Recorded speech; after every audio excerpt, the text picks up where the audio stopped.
revient. Jésus revient, alléluia. Jésus revient, alléluia. Seras-tu prêt quand il viendra? Alléluia, alléluia.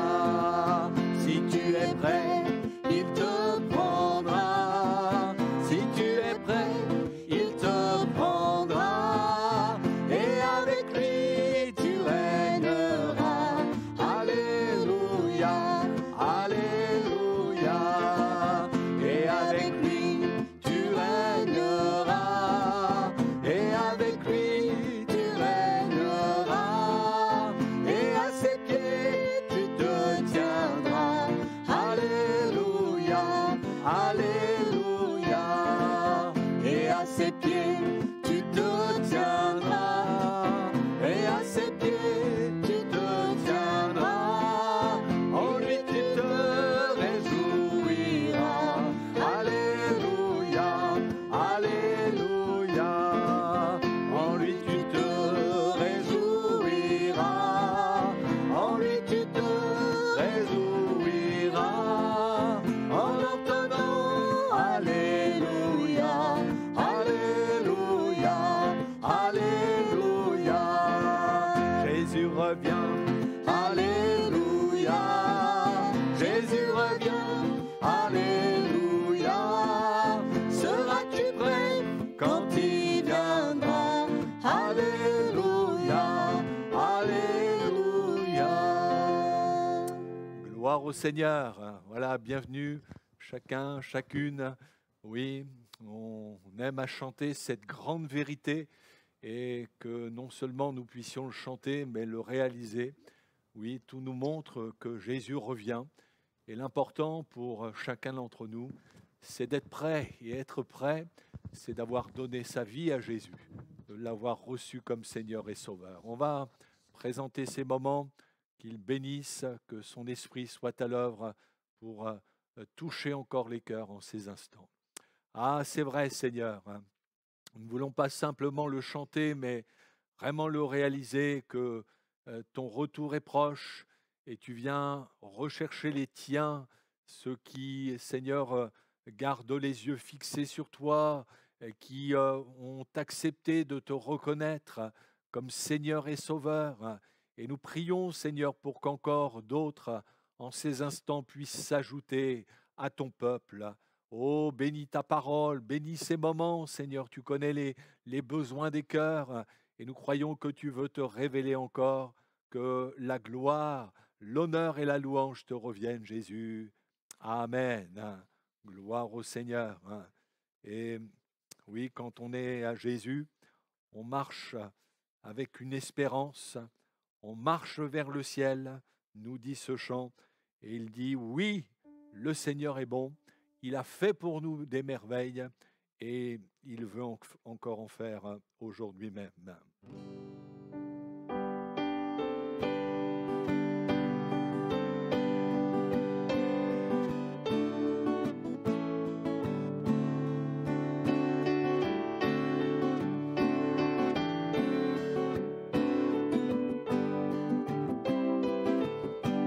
Mais oui, le Seigneur est bon, mais oui, le Seigneur est bon, il a fait pour nous des merveilles.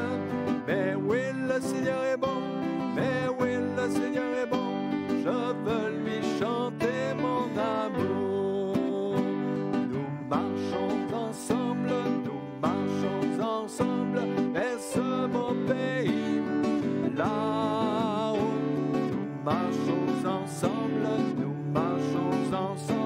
vers ce paradis là-haut.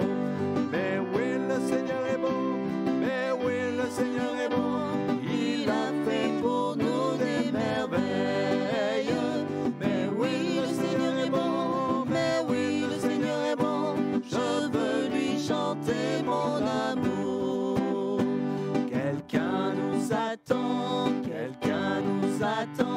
dans ce beau pays là-haut. Quelqu'un nous attend dans ce paradis là-haut.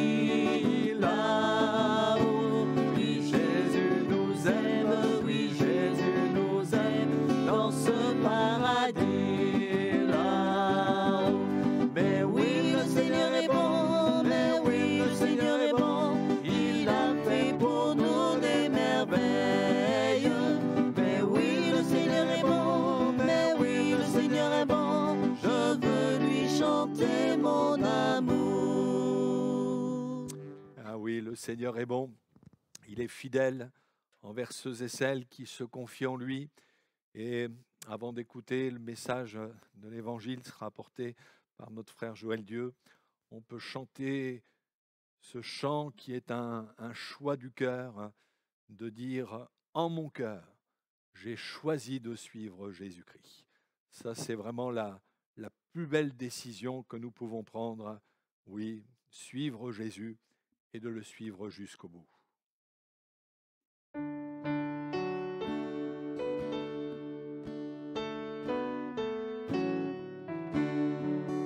En mon cœur, j'ai choisi de suivre Jésus-Christ. En mon cœur, j'ai choisi de suivre Jésus. En mon cœur, j'ai choisi de suivre Jésus-Christ. Oui, pour toujours. Oui, pour toujours.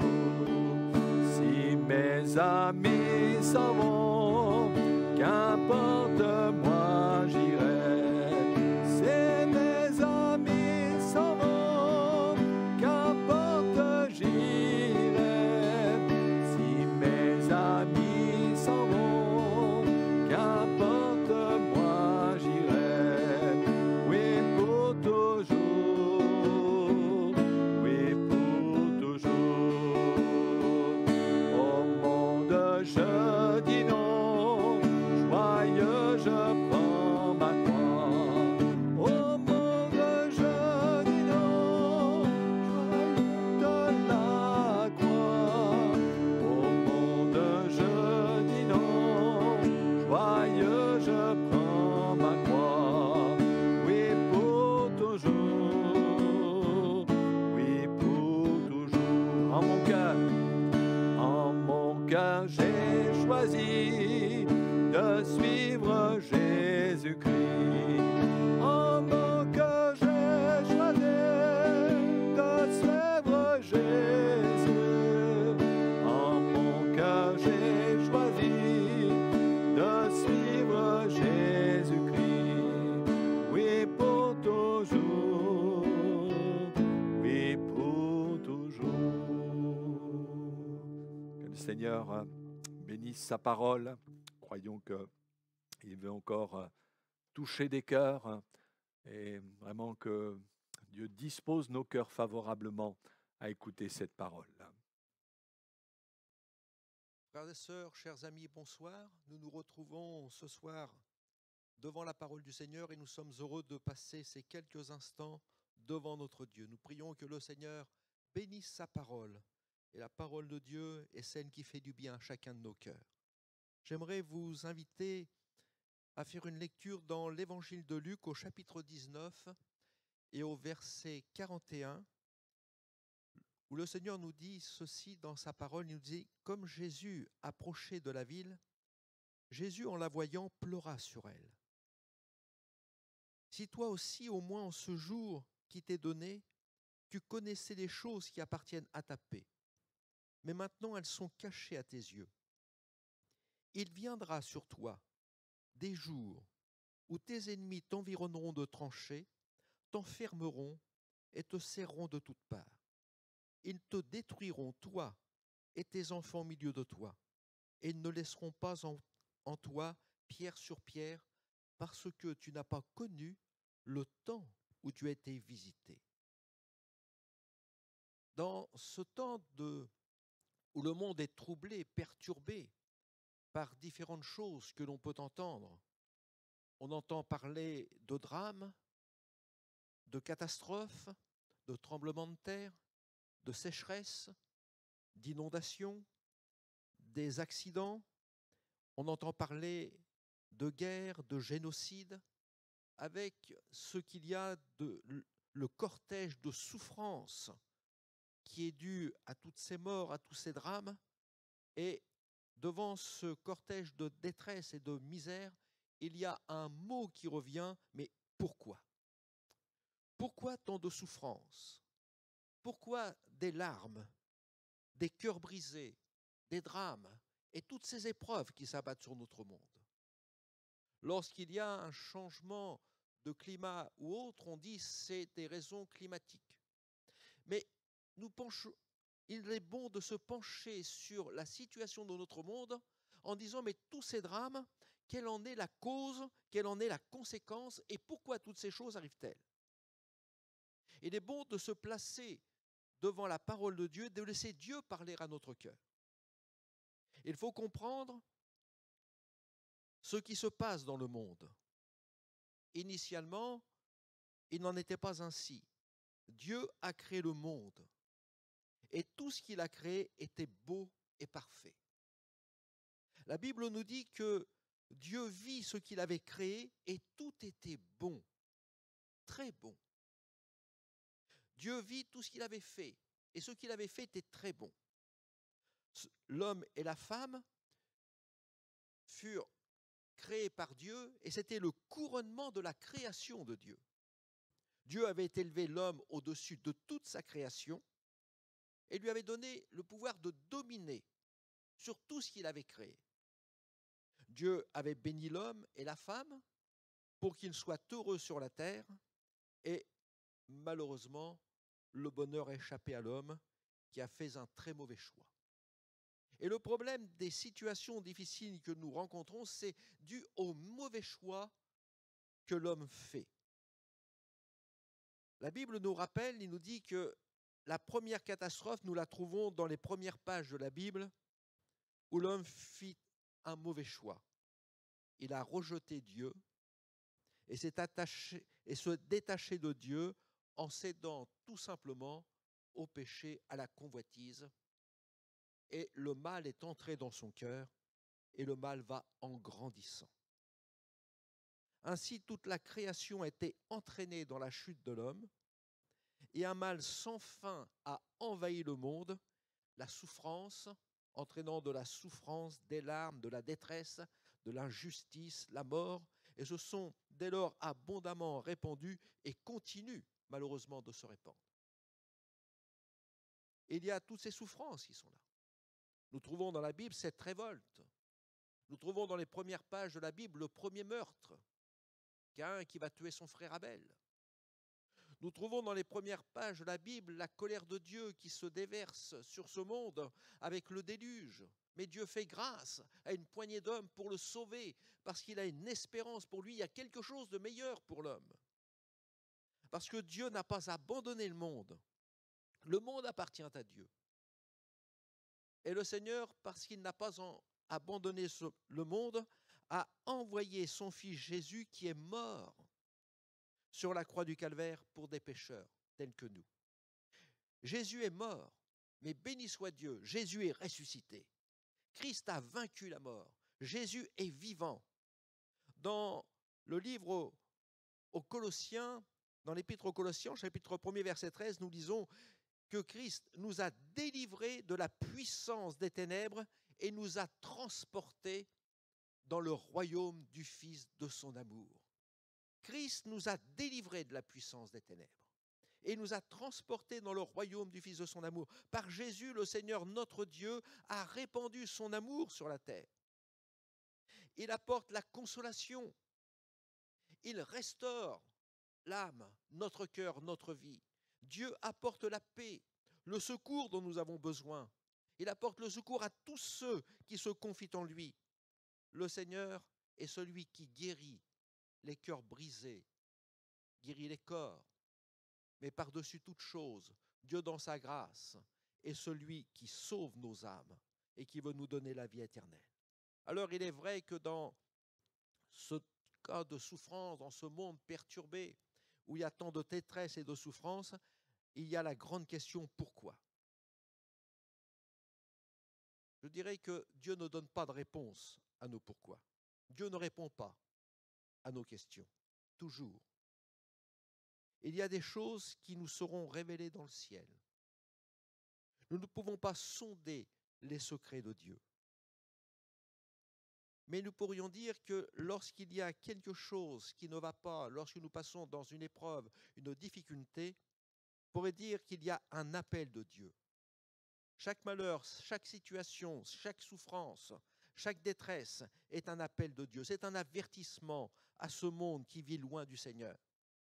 N'est-il pas écrit dans le livre de l'Ecclésiaste au chapitre 7, verset 14, « Au jour du bonheur, sois heureux, et au jour du malheur, réfléchis. » Dieu appelle à réfléchir. Et je crois que dans ce monde qui est troublé, qui est perturbé, qui est dans ces drames, où de tant de frayeur, tant d'angoisse saisissent le cœur des hommes, c'est le temps peut-être de réfléchir à ce qui se passe dans ce monde. Lorsqu'il y a des situations difficiles, les hommes recherchent des solutions, cherchent la raison. Et en cherchant la raison, ils essayent de trouver le moyen, le remède pour transformer les choses. Eh bien, dans ce monde qui est en souffrance, dans notre vie qui est peut-être perturbée, c'est le temps où Dieu nous invite à rechercher sa présence, sa face. Et au lieu de dire, mais Seigneur, pourquoi permets-tu cela? De pouvoir réfléchir peut-être à notre vie. Où en suis-je avec Dieu? Qu'ai-je fait du Seigneur? C'est le temps peut-être de se placer devant Dieu, de réfléchir sur notre situation et de trouver le remède pour notre cœur, pour notre vie, pour notre foyer, pour notre famille. Ceux qui sont dans le malheur ne sont pas de plus grands pécheurs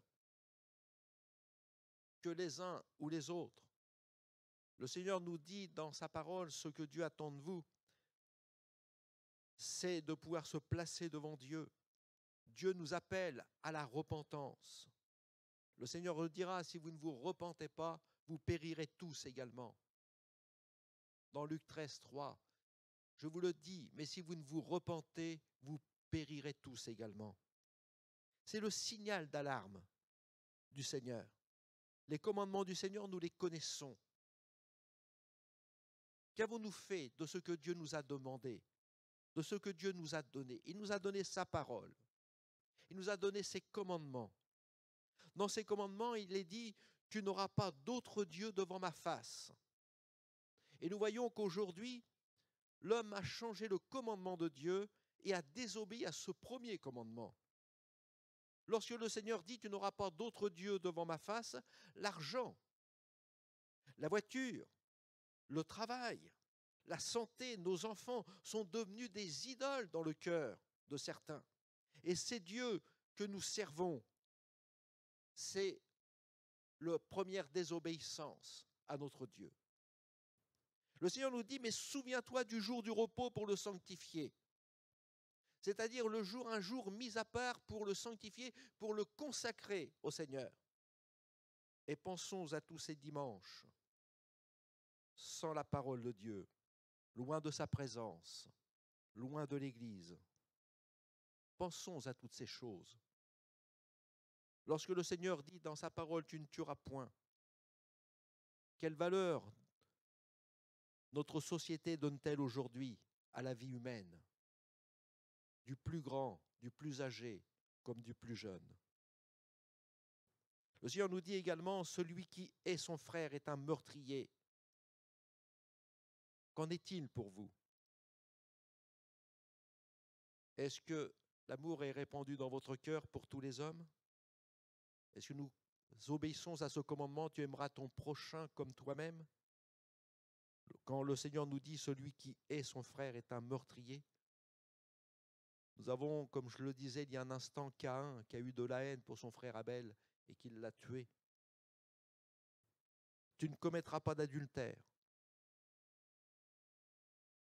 Divorce, mariage brisé, foyer détruit, avec son lot de larmes, de cœurs brisés, des femmes ou des maris qui sont brisés et des enfants qui pleurent, le papa ou la maman qui ne voit plus ou occasionnellement. Lorsque le Seigneur nous dit dans sa parole, tu ne voleras pas, le vol commence par tout ce que nous avons emprunté que nous n'avons pas rendu. Qu'en est-il de ce fait? Et lorsque le Seigneur nous dit dans sa parole, tu ne porteras pas de faux témoignages contre ton prochain, nous entendons parler de calomnies qui viennent salir des personnes. Il est plus facile de salir que de rétablir la vérité. Et ceux qui connaissent de grandes épreuves ne sont pas plus pécheurs que les autres. Alors nous avons péché contre Dieu. et nous avons commis des choses qui n'étaient pas agréables à Dieu. Dieu nous a donné ses commandements. Et dans ces drames, dans ces difficultés, le Seigneur donne un signal d'alarme. Il nous rappelle et nous dit, mais si vous ne vous repentez pas, si vous ne vous changez pas de conduite, s'il n'y a pas une transformation qui s'opère dans votre vie, vous périrez tous également. Ce qui se passe dans certains endroits, les hommes ne sont pas de plus grands pécheurs que nous. Nous sommes tous condamnés parce que nous n'avons pas obéi à la parole de Dieu. Mais Dieu est un Dieu compatissant. Le Seigneur est un Dieu bon. Dieu est un Dieu miséricordieux. Et le Seigneur, dans sa grâce, intervient pour transformer notre vie, pour nous donner la vie, pour nous donner une espérance merveilleuse. Et nous voyons dans la Bible, Dieu descend une première fois des cieux pour secourir ceux qui souffrent. Dans le livre de l'Exode, nous voyons que le Seigneur a permis que son peuple descende en Égypte. Et là, pendant qu'il était dans l'Égypte, pendant 400 ans, le peuple de Dieu est descendu en Égypte et il a eu une période de grande souffrance, de grande détresse, où il était esclave. Et le Seigneur a dit, j'ai vu la souffrance de mon peuple. J'ai entendu les cris que lui font pousser ses oppresseurs, car je connais ses douleurs. Et je crois aujourd'hui que Dieu entend la souffrance de ce monde qui périt loin de lui. Et le Seigneur a entendu les cris que lui font pousser toutes ces douleurs, toutes ces oppressions, tout ce drame qui se passe dans sa vie. Le Seigneur connaît nos douleurs. Et de la même façon que le Seigneur est descendu en ce temps en Égypte pour délivrer, pour secourir avec sa main puissante, son bras puissant, ce peuple qui était esclave et pour le faire monter dans un bon et agréable pays, le Seigneur est descendu une seconde fois dans la personne de Jésus pour sauver l'humanité. Dieu a déchiré les cieux. Dieu, notre Père, a déchiré les cieux et a donné son Fils Jésus pour le pardon de nos péchés, pour nous réconcilier avec lui et pour nous donner la vie et le salut qui est en Jésus-Christ, notre Sauveur. Qu'avons-nous fait du don de Dieu? Jésus est venu dans ce monde pour nous sauver. Mais qu'avons-nous fait du don de Dieu? Alors il est bien de fêter certaines fêtes religieuses. On fête Noël comme une fête nous rappelant occasionnellement que c'est Jésus qui est venu dans ce monde. On a voulu commémorer la naissance du Seigneur. Et cette fête qui pourrait apporter la gloire à notre Dieu de ce qu'il est descendu dans la personne de Jésus est devenue quelque chose de festivité où on oublie beaucoup plus souvent le Seigneur qu'on lui rend grâce. On a transformé ce jour que nous aurions pu mettre à part pour en faire une fête et quelquefois de débauche. Dieu est venu dans ce monde et qu'avons-nous fait du don de Dieu? L'Écriture nous dit que le Seigneur est venu chez les siens et les siens ne l'ont pas reçu. Le Seigneur dit, je suis venu. Et pourquoi n'y avait-il personne? J'ai appelé. Pourquoi personne n'a-t-il répondu? Combien de fois Dieu nous a appelés d'une manière ou d'une autre? Le Seigneur s'est approché de nous. Dieu, d'une manière ou d'une autre, nous a donné des avertissements et nous avons refusé la main secourable de notre Seigneur. Dieu est venu et nous a cherchés. Dans l'évangile de Matthieu, il nous est dit ceci au chapitre 23, verset 37. Jérusalem, Jérusalem qui tue les prophètes et qui lapide ceux qui se sont envoyés. Combien de fois ai-je voulu rassembler tes enfants, comme une poule rassemble ses poussins sous ses ailes, et vous ne l'avez pas voulu. Dieu a voulu transformer nos vies. Dieu a voulu changer notre cœur. Dieu a voulu nous donner quelque chose de meilleur. Et il dit, voilà, le cœur de l'homme est méchant. Il parle de Jérusalem qui tue les prophètes, qui tue les envoyés de Dieu, mais le cœur de l'homme est méchant. Et le Seigneur dit, mais combien de fois j'ai voulu, malgré tout, t'attirer à moi, te rassembler sous mes ailes, te protéger, te bénir, et tu ne l'as refusé. Combien de fois j'ai voulu, et tu as refusé, tu ne l'as pas voulu.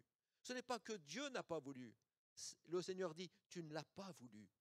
Et aujourd'hui encore, je crois que dans le signal d'alarme que Dieu donne à cette humanité qui périt, qui s'enfonce de plus en plus dans le mal, dont la moralité s'enfonce de plus en plus, disparaît, le Seigneur appelle les hommes à se tourner vers lui. Il appelle à la repentance, il appelle à s'approcher de lui, à rechercher sa face. Et le Seigneur dit, bien jusqu'à présent, tu as refusé. Mais Dieu ne se lasse pas de nous appeler. Il y a des avertissements de notre Dieu. Nous devrions être attentifs aux avertissements du Seigneur et nous éviterions bien des malheurs, bien des souffrances. Dieu pleure sur nous parce qu'il connaît nos lendemains. Le Seigneur pleure sur nous parce qu'il connaît nos lendemains. Nous l'avons lu au commencement. Comme il approchait de la ville, Jésus, en la voyant, pleura sur elle. Lorsque le Seigneur regarde notre monde, lorsque le Seigneur regarde peut-être votre vie, le Seigneur pleure sur elle. Et il peut nous dire, comme nous l'avons lu, si toi aussi en ce jour qui t'est donné, tu connaissais les choses qui appartiennent à ta paix. Si tu les connaissais, toutes ces choses que Dieu en réserve, si toi aussi en ce jour tu connaissais toutes ces choses qui appartiennent à ta paix, toutes ces choses-là, si tu les connaissais. Mais le Seigneur nous dit, malheureusement, tu as fermé les yeux à la grâce de Dieu. Et il vient des malheurs, des souffrances, de la détresse. Parce que tu n'as pas connu ce jour où Dieu t'a visité. Dieu ne veut pas notre malheur. Ce que Dieu veut, c'est quelque chose de meilleur. Dans 1 Timothée chapitre 2, verset 4, il est dit que Dieu veut que tous les hommes soient sauvés et parviennent à la connaissance de la vérité. C'est pour cette raison qu'il a envoyé Jésus, son Fils, dans le monde. C'est pour cette raison que Jésus est mort sur la croix du Calvaire. C'est pour cette raison que Jésus est ressuscité le troisième jour. Dieu nous donne une espérance. Nous avons un Dieu tout-puissant qui nous aime, qui a donné Jésus, son Fils bien-aimé. Et c'est parce que Dieu veut nous sauver qu'il dit à chacun de nous, celui qui a le Fils, c'est-à-dire celui qui a Jésus, a la vie. Celui qui n'a pas le Fils n'a pas la vie éternelle. Il dépend de chacun d'entre nous de saisir le salut. Dieu veut votre salut. Dieu veut notre salut à chacun, mais il veut particulièrement le vôtre. Il dépend de vous, de chacun de nous, de saisir le salut, la vie éternelle qui nous est offert en devenant enfant de Dieu. Oui, devenir fils de Dieu. Dieu est amour. Et dans son grand amour pour nous, il a donné Jésus, son Fils bien-aimé. Il n'y a pas de plus grand amour, dira le Seigneur Jésus, que de donner sa vie pour ses amis. Pour ses amis. Mais voulons-nous être amis de Jésus? Nous sommes les amis du Seigneur Jésus dans la mesure où nous recevons ses commandements et que nous les mettions en pratique. En voyant certains événements, un cri jaillit du cœur. Et beaucoup peuvent faire jaillir ce cri de leur cœur. Comment peux-tu permettre cela? Comment Dieu peut-il permettre cela? Comment peux-tu permettre qu'il y ait tant de détresse, de souffrance? Votre santé a-t-elle sombré? Vos ressources pécuniaires ont-elles diminué d'une manière inquiétante? Peut-être vos bien-aimés vous ont été ravis. Et nous voyons toutes sortes de souffrances et nous pourrions dire, mais pourquoi toutes ces choses nous sont-elles arrivées? Quelqu'un pourrait dire, Dieu m'a abandonné. Dieu a abandonné ce monde. On pourrait dire, mais Seigneur, où étais-tu? Où es-tu, Seigneur, dans ce monde en pleurs? Serait-ce que Dieu ne se soucie plus de vous? Bien sûr que non. Dieu vous aime, il se soucie de vous. Après la mort de son père, un jeune homme s'est adressé à Dieu en lui disant, pourquoi la souffrance. Il y a peut-être dans votre maison, dans votre famille, quelqu'un qui est malade et qui souffre, ou qui était malade et qui a souffert. Et le fait de partir, c'est déjà un drame. Lorsque l'on sait que nos bien-aimés sont passés par de la souffrance, on peut dire, mais Seigneur, que tu reprennes, c'est une chose, mais pourquoi la souffrance? Et ce jeune homme avait posé cette question au Seigneur. Ce jour-là, Dieu lui a répondu avec 2 mots. Et Jésus. Et Jésus. Jésus a souffert pour nous. Et dans Ésaïe 53, verset 4, il nous est dit ceci. Ce sont nos souffrances qu'il a portées. C'est de nos douleurs qu'il s'est chargé. Et nous l'avons considéré comme puni, frappé de Dieu et humilié. C'est Jésus. Jésus s'est chargé de nos souffrances. Il les a portées à la croix du Calvaire. Il s'est chargé de toutes nos douleurs. Jésus a supporté cela à la croix du Calvaire. Alors il est vrai que nous pouvons nous plaindre de notre situation, mais Christ a souffert la croix pour chacun d'entre nous. Nos douleurs, il les a portées. Ses souffrances, il les a portées. Nos douleurs, il s'en est chargé. Et il les a portées pour nous à la croix du Calvaire. Et il a été frappé pour nos péchés. Il a supporté la condamnation à notre place. Il a pris nos fautes sur lui. Et le châtiment qui nous donne la paix avec Dieu est tombé sur la personne de Jésus dans le but que nous soyons réconciliés avec Dieu. Le fait que Dieu veut nous conduire plus loin. C'est ça que le Seigneur désire. Il veut nous conduire plus loin, il veut nous conduire au pied de la croix. La croix nous apparaît lorsque nous nous approchons de Dieu. La croix nous apparaît lorsque dans nos souffrances, nous sommes là peut-être à crier vers Dieu. Mais pourquoi, Seigneur? Et puissions-nous entendre la voix du Seigneur dire, et Jésus, Jésus a porté tes souffrances. Jésus s'est chargé de tes souffrances. Il les a portées à la croix du Calvaire. Il s'est chargé de toutes tes douleurs. Le Fils de Dieu a été frappé pour le pardon de tes péchés, pour te réconcilier avec Dieu, pour te donner une entrée dans le royaume des cieux. Et là, la croix de Dieu apparaît, parce que Dieu a tant aimé le monde qui est en souffrance. Dieu a tant aimé le monde qu'il a donné son Fils unique, afin que quiconque croit en lui ne périsse pas, mais qu'il ait la vie éternelle. Alors il est vrai qu'il y a des drames, des souffrances, mais c'est peut-être le signal d'alarme, le signal d'amour de Dieu qui est placé dans ce monde de misère. C'est la croix de Christ qui est élevée. Il ne suffit pas d'avoir des croix en certains endroits de notre pays, d'élever des calvaires, de monter des croix sur certains lieux de culte, mais il faut qu'elles soient gravées dans notre cœur et de réaliser que Dieu a donné son Fils Jésus pour le pardon de nos péchés. C'est ça la croix, c'est de voir Christ qui souffre pour nous, qui donne sa vie pour nous, pour que nous puissions avoir la vie et la vie éternelle. La croix est quelque chose de merveilleux, le sacrifice de Jésus, l'amour de Dieu rayonne, fait rayonner la lumière de Dieu. Nous voyons dans le sacrifice de Jésus son amour pour tous les hommes. Dieu nous aime. Dieu vous aime. Et il veut vous attirer à lui. Dieu s'est fait connaître à nous par la personne de Jésus. Il est venu parmi les hommes en la personne de Jésus-Christ, de la personne de Jésus, son Fils bien-aimé. Nous sommes éprouvés, c'est vrai, de voir un monde qui a abandonné Dieu. Nous sommes épouvantés de voir des foyers déchirés, des familles privées de solidité, lorsqu'il y a des foyers déchirés, divisés, meurtris.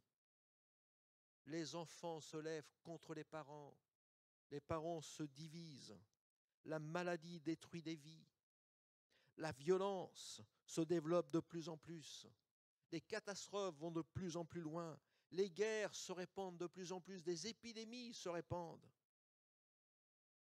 Mais Dieu ne nous a pas abandonnés. Il veut nous conduire à nous confier en lui. il nous est dit que dans l'Écriture qu'il y a un homme qui était dans la détresse, dans la souffrance. Il se sentait seul. Il nous est dit que Jésus, l'ayant vu couché et sachant qu'il était malade depuis longtemps, lui dit, « Veux-tu être guéri? Veux-tu » Et le malade va lui dire, « Seigneur, je n'ai personne, je n'ai personne. » Dans ce monde en souffrance, nous pouvons être comme cet homme malade depuis de longues années. Mais Jésus regarde. Et je voudrais vous dire que le Seigneur vous regarde. Et il peut s'approcher de vous ce soir en vous disant, veux-tu être guéri? Peut-être la guérison du corps, mais ça peut être la guérison du cœur. Ça peut être la guérison de votre âme. Ça peut être un secours dont nous avons besoin. Ne peut-être pas seulement la guérison, c'est peut-être un soutien, une force, une consolation, une aide. Veux-tu recevoir de la part de Dieu quelque chose? Cet homme dira, mais Seigneur, je n'ai personne. Vous n'avez personne dans ce monde peut-être pour vous apporter la solution à votre détresse. Mais Jésus s'approche parce qu'il a la solution, il a dans sa main ce que vous avez besoin. Cet homme dira, je n'ai personne. Alors le Seigneur va lui dire, dans Jean 5,8, « Lève-toi, lui dit Jésus, prends ton lit et marche. » Dieu est tout-puissant pour transformer la situation la plus difficile que vous connaissez. Il est tout-puissant pour le faire. Cet homme était malade depuis de longues années. Et le Seigneur a transformé sa vie. Vous pouvez passer par un moment difficile, une grande détresse, disant « Je n'ai personne, je ne vois pas de solution. » Mais ce soir, le Seigneur s'approche. Vous n'êtes pas seul, vous n'êtes pas abandonné. Christ est près de vous. Le Seigneur s'approche de vous. Le Seigneur est peut-être là pour vous dire, mais tu es en souffrance parce que ce monde est en souffrance, parce que tu n'es pas soucié du Seigneur. Combien de fois j'ai voulu t'attirer à moi, te mettre sous mes ailes comme une poule rassemble ses poussins, et jusqu'à présent tu ne l'as pas voulu. Mais c'est encore le temps de la grâce de Dieu, où le Seigneur dit, mais dans ta souffrance, tu n'es pas abandonné. Souviens-toi que j'ai envoyé mon Fils bien-aimé Jésus pour te donner la vie et la vie éternelle. Souviens-toi que dans les meurtrissures de Jésus, tu es guéri de toutes tes maladies. Souviens-toi que la main puissante de Dieu est là pour guérir, sauver, délivrer. L'Écriture nous dit que nous avons un Dieu tout-puissant pour nous secourir. Je terminerai avec ce psaume 10, verset 14, où nous pouvons faire cette prière au Seigneur en disant, tu regardes cependant, car tu vois la peine et la souffrance, pour prendre en main leur cause. C'est à toi que s'abandonne le malheureux. C'est toi qui viens en aide à l'orphelin. Dieu regarde. Il voit votre peine, votre souffrance. Il le voit, il ne reste pas insensible. Il le voit et il intervient pour prendre en main votre cause. Alors abandonnez-vous dans les mains bénies de votre Sauveur, parce que c'est lui qui viendra à votre aide. Il est un secours qui ne manque jamais dans la détresse. Il est bon de s'approcher du Seigneur. Et au lieu de dire, Seigneur, mais pourquoi m'as-tu abandonné? Dieu regarde votre souffrance, regarde votre détresse. Et il vous invite à vous approcher de lui. Le Seigneur veut prendre dans sa main votre situation et vous bénir. Voulez-vous vous approcher de Dieu, vous tourner vers lui et de trouver aujourd'hui, en cet instant, la bénédiction dont vous avez tant besoin. On va courber nos fronts devant le Seigneur et lui demander sa grâce. Seigneur notre Père, nous te rendons grâce, Seigneur, de ce que tu es celui qui voit la peine et la souffrance. Mais lorsque tu vois la peine et la souffrance qu'il y a dans le cœur de l'homme, dans notre cœur, tu n'es pas indifférent. Tu es encore ce Sauveur si merveilleux qui s'approche de nous, qui parle au cœur. Et Seigneur, tu viens encore ce soir pour t'adresser à une âme qui a besoin de toi, parce que tu veux prendre en main la cause, la situation de celui qui est dans la détresse, qui souffre et qui pleure peut-être dans le secret. Seigneur, tu nous invites en ces instants à nous abandonner entre tes mains. Nous ne voulons pas contester avec toi. Nous ne voulons pas discuter sur les pourquoi de la situation. Mais ce soir, Seigneur, qu'une âme puisse s'approcher de toi, s'abandonner entre tes mains, parce que tu es celui qui a la situation. Comme à cet homme qui était malade depuis plusieurs années, peut-être pouvons-nous dire, Seigneur, je n'ai personne. Mais ce soir, nous réalisons que nous t'avons avec nous. Christ est avec nous. Tu t'es approché et tu étends ta main. Bénis, Seigneur, console, soutiens, prends en main la cause de celui qui est dans la détresse. Je te le demande au nom de Jésus. Amen. Vraiment, on ne peut que placer toute notre confiance dans ce Dieu merveilleux et on vous invite à dire avec ce dernier chant, j'ai confiance en mon Seigneur le long du chemin.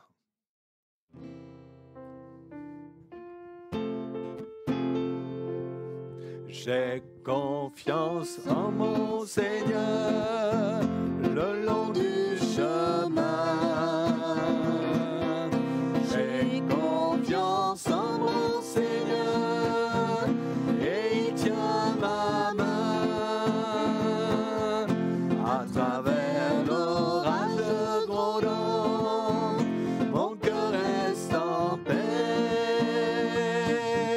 J'ai confiance en mon Seigneur et je suis gardé.